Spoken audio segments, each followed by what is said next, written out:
Hi, I'm Ed Tatton. I'm the co-founder of BReD, the bakery in Whistler, BC, Canada. Also on Instagram, I go by Ed's Bread. I love making sourdough, and last year we wrote a book with Penguin Random House. My wife and I are thrilled to bring that out, 100 recipes, sourdough bread, cakes, muffins, cookies, packed. But today we're going to talk about our dehydrated sourdough starter. We've dried this for 24 hours, just really slowly. And all you have to do is add flour and water, and within 4 to 5 days, you're going to be able to make amazing sourdough bread. So you've got your sourdough starter.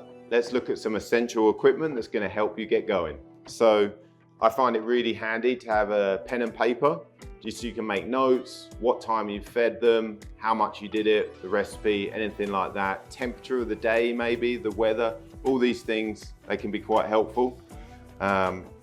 Temperature probe, it's not essential. I just use a little probe here that's for the water and for the sourdough starter. Again, you can go back and make notes in your book, what temperature the water was, things like that. And then I've just got a little selection here. You can pick and choose what you've got at home, wooden spoon, rubber spatulas. They're quite small ones because we need the jar that we're gonna actually make the sourdough in. So these are nice size that you can get in there, mix around. Clean mason jar, something nice and thick. You can use plastic, that's totally fine. I just prefer glass with just a loose fitting lid. Small bowl, that's gonna be for mixing it and then putting it in there. I like to mix it in here because then when we put it in this guy, we can see it's nice and clean. Some people you'll see online mix it in there. Again, that's totally fine. Just with my chef background, I like to keep everything nice and clean and tidy. So we got those two. Obviously the dried sourdough starter, some spoons, measuring spoons. I like to use these, even though I use a combination of the digital scales, I like to just use these so I've got sort of a rough marker of where I need to be. Digital scales, they're really precise for the liquid, the starter, and the flour. And then finally, we've got organic bread flour, strong baker's flour. This is from Anita's, so it's an organic mill that's closest to us here in Whistler. So I always recommend using organic, something local wherever you are in the world. And then some filtered water. Pretty much if the water's clean and good for drinking, then you're good to use it. Here in Whistler it's quite high in sort of minerals and things like that. So I put it through a Berkey water filter, and then we use that. So it just keeps it nice and clean. And pretty much that's everything. The last thing that we have here, because we're in the mountains, the temperature and humidity fluctuates so much. I have the BReD Taylor sourdough home. This is really cool because it's just a little microclimate. It keeps it precise and exact. That's not an essential piece of kit. That's something that we use because we need consistency here at the bakery, but I highly recommend those. So day one, we're gonna start the sourdough starter. So we're just gonna rip it open, empty the whole pack into a nice clean jar. We're gonna add 15 grams, 1 tablespoon of room temperature filtered water, and let that sit for about 10 minutes, start rehydrating before we add the flour. So let's get into it. We just empty that in. So we've got our nice air-dried sourdough starter that we've put through our flour mill. So it's a nice fine powder. It smells amazing. It smells like soury, almost like a fresh yogurt or something like that. It's got almost like a fruity smell to it. So we're just gonna pop that onto our scale, like so. And like I mentioned earlier, we've got the spoons, but I always prefer to use the digital scales. So just gonna put that in. Perfect. 15 grams on the dot. Then we're just going to grab our spatula and we're just going to give it a little stir just to make sure there's no air pockets or anything like that.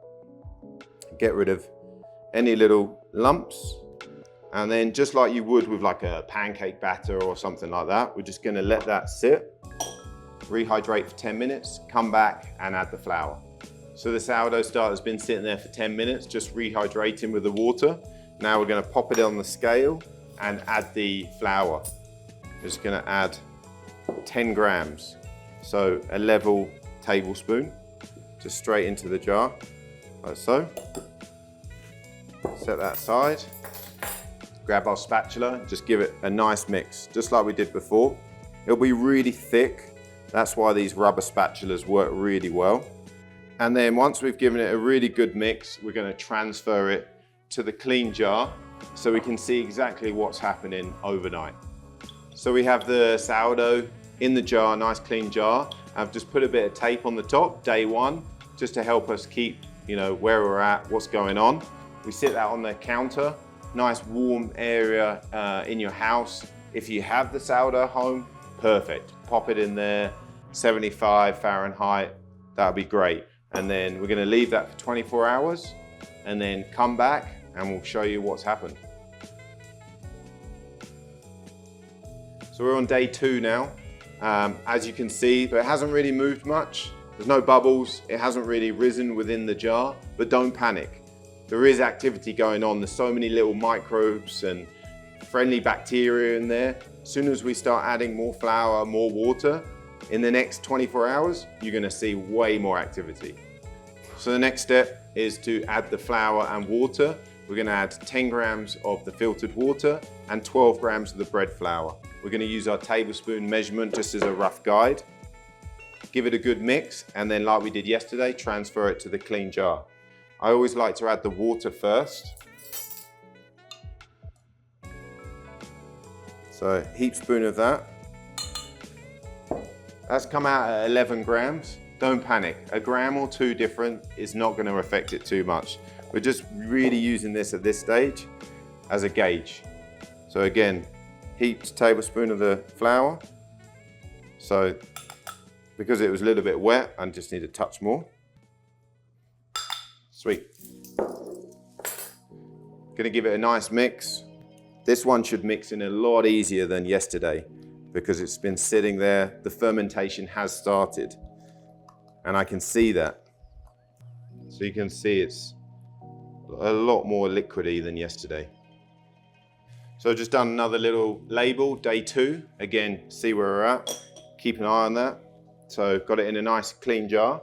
And then you can either use the rubber band, or what you can use is just a little dry marker and just put a little line where we're at.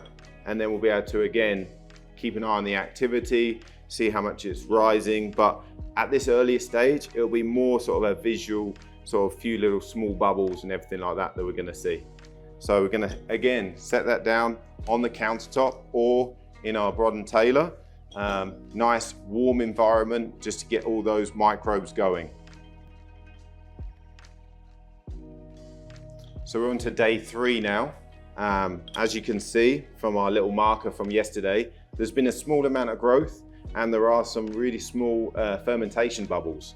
So we know there's activity. Another way, we can just smell it. It's, again, smelling fresh, kind of that yogurt citrusy smell, but still a little bit of that raw flour smell to it as well. So at this point, you could leave it another 12 hours. There's no danger there. We don't really want to be leaving it more than 36 hours, 24 to 36, depending on, again, how warm the room is. So it's always sort of gauging it with your sort of eyes, your nose, just seeing when it's ready for its next feed. So again, the same as yesterday, we're just gonna pop that on the scale, and this one's a bit thicker. So this one's actually gonna be 5 grams of water and 10 to 12 grams of flour. So it's gonna make it a little bit thicker, but just give it that extra food and that kick. So we're gonna really start up the fermentation. So again, water in first, and then the flour. Just gonna zero off my scale there, pop that on top, and just give it a nice mix.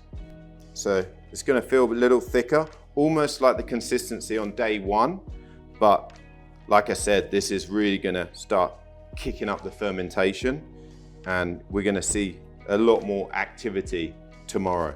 So I'm just gonna give it a final little mix, just make sure it's nice and smooth. And I've got my clean jar ready to go and my day 3 label ready.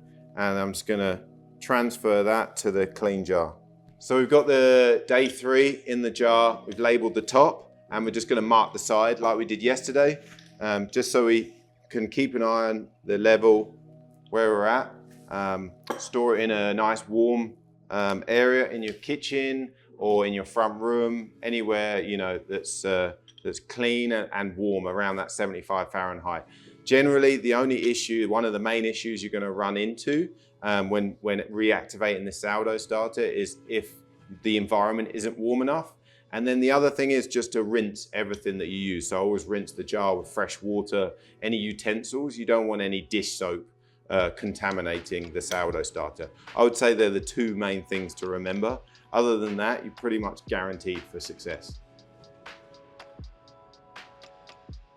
So we're on to day 4. Stoked to see it's come alive. As you can see from the marker, we've definitely seen some increase in volume. Seen a lot more fermentation bubbles around the side. So ready for some more food. And I can smell now it's got a nice sourness to it as well. So now we're on to the feeding for day 4. And we're actually going to use a small bowl because as we're feeding day by day, it's increasing in weight. So I like to use a little bowl like this one.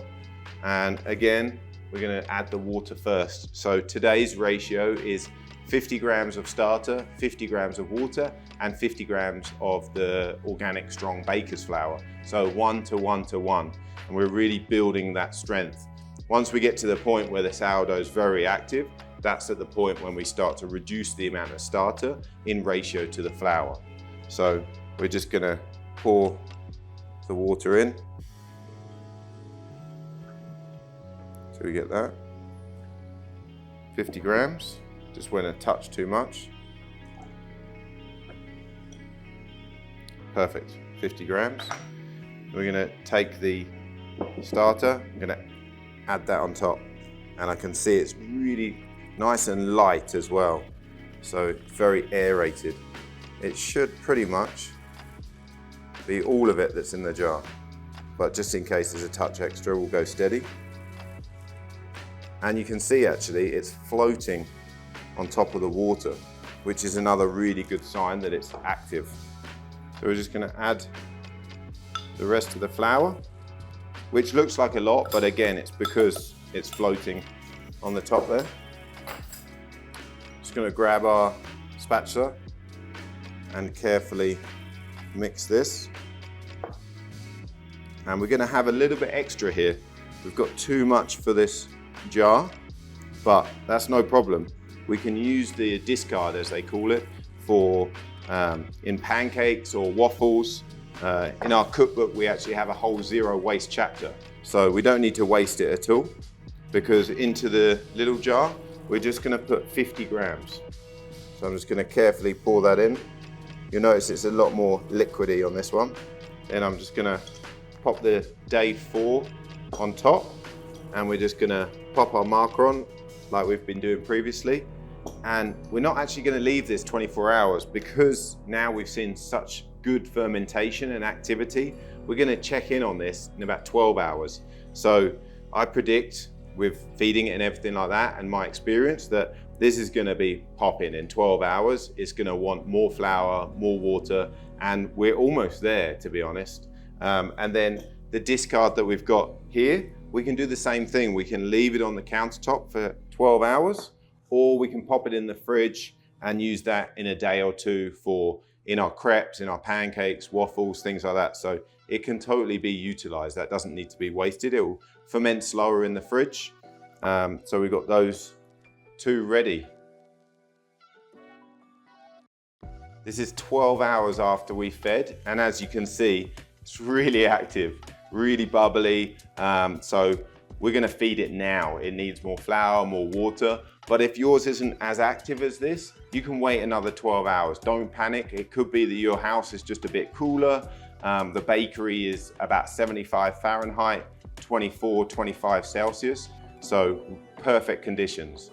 So we're gonna add more flour and water, and then we're gonna pop it into a slightly larger jar so it has more space to grow. So as you can see, it is active, super bubbly, elasticated, really, really full of life. So we're gonna do 1 part sourdough starter, 2 parts water, 2 parts flour. So it's always 100% hydration. So we're going to just slowly pour that in. And you can see the sourdough starter is amazing. Like it's almost ready to go, and this is 4.5 days in. So we're just going to add, pretty much it should be all of it that you've got there. So at this point, there's no discard, there's nothing going to waste. Perfect, 50 grams. And then the last thing we're going to do is just going to add the flour to that. Now we're going to add 100 grams of the strong bread flour. Got that in our mixing bowl, and we're just going to give that a nice mix. Make sure all the flour's broken down and the starter's all mixed through.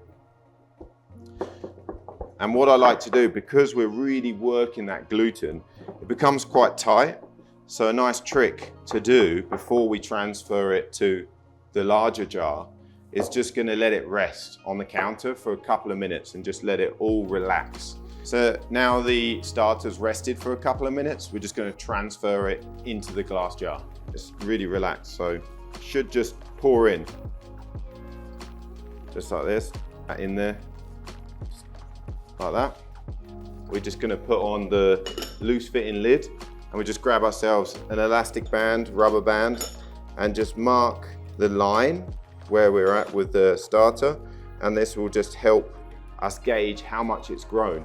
A really nice, healthy, active sourdough starter will triple in size, but if it's doubling, that's still good. Leave it 12 hours, we'll check in, and we'll be able to feed it again. So we're on day 5 now. We can see that it's grown in volume, it's very active, smells amazing, really, really fresh. So I'm really happy with how this has come out from the dried starter to the active sourdough starter in essentially 4.5, 5 days. It's a great product. So where do we go from here? We have an active sourdough starter and we want to make some bread. That's the whole reason we've done it. So we've got our book. Like I said earlier, it's packed full of loads of different sourdough recipes. We have loaves, we have pita bread and pizza, things like that. One example would be the country sourdough. Needs 200 grams of starter or levain. We have 250 grams here, so it's great. We could take 200 grams, make a couple of loaves of bread, and then it leaves us with the 50 grams that we just need to maintain and feed. We've got loads more information about maintaining sourdough starters in our book. So I could talk to you all day about starters. I'm super passionate about making sourdough, getting more people eating fermented breads. So drop us a comment below, like and share this with your friends, maybe hit the subscribe button, and hopefully we'll be posting more videos soon.